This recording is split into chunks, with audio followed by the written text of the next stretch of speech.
नागपुरात डिजिटल अरेस्टच्या नावाखाली तब्बल 1.5 कोटींची मोठी सायबर ठगी उघडकीस आली आहे।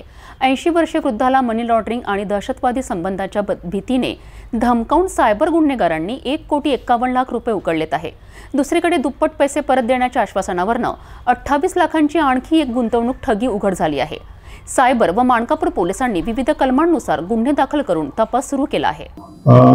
आमच्याकडे 80 वर्षाचे एक बुजुर्ग आणि त्यांची पत्नी हे झारखंड येथे त्यांची शेती वगैरे आहे, तिकडे ते राहतात आणि त्यांचं नागपूरमध्ये बर्डी येथे सुद्धा घर आहे, ते एकत्र कुटुंब पद्धती राहतात आणि ते सगळ्यात सिनियर असल्याने बऱ्यापैकी व्यवहार त्यांच्याकडेच असायचे।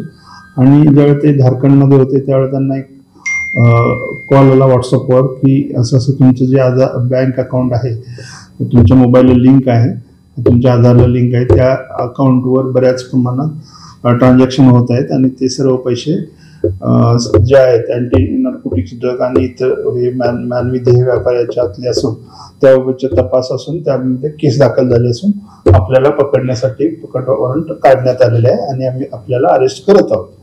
आणि त्यांना वेगवेगळ्या प्रकारे खोटी सह्या असलेले, कोर्टाचे खोट्या सह्या असलेले किंवा बँकांचे खोटी सह्या असलेले असे RBIचं असे पत्र पाठवण्यात आले आणि त्यांना डिजिटल अरेस्ट आम्ही तुम्हाला करत आहोत अशा प्रकारे सांगून तुमच्याकडे जी रक्कम आहे ती रक्कम RBIच्या वेगवेगळ्या खात्यात भरा, ती सुरक्षित राहील, तुमची चौकशी संपल्यानंतर तुम्हाला ते परत करण्यास येईल असे वगैरे वारंवार व्हॉट्सअपद्वारे कॉल करून, व्हिडिओ कॉल करून त्यांना सांगून त्यांच्याकडून 1.5 करोड रुपये, 1,50,00,000 रुपये त्यांच्याकडून विविध बँक अकाउंटवर 8 ट्रान्झॅक्शनमध्ये भरून घेण्यात आले।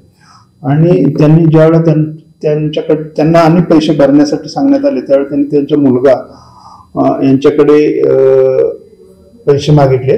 मुलग्याला शंका आल्यानंतर काय आहे तर मुलग्याला सर्व अवगत सांगितल्यानंतर ते तात्काळ आमच्याकडे सायबर पोलिसांवर आले आणि त्यानंतर आम्ही सदरची कंप्लेंट तात्काळ नॅशनल सायबर क्राईम रिपोर्टिंग पोर्टलवर घेऊन सदरची माहिती आम्ही वरिष्ठांना देऊन त्या तात्काळ गुन्हा नोंद करण्यात आला आणि सदर गुन्ह्याचा तपास माननीय पोलीस आयुक्त माननीय रवींद्र सिंगल सर, माननीय जॉईंट CP सर, माननीय क्राईम सर आणि आमचे DCP मताली सर यांच्या मार्गदर्शनाखाली तात्काळ सुरू करून विविध बँकांना पत्रव्यवहार करून आम्ही 25 लाख रुपये त्यामध्ये फ्रीज करण्यास आम्हाला यश आलेलं आहे।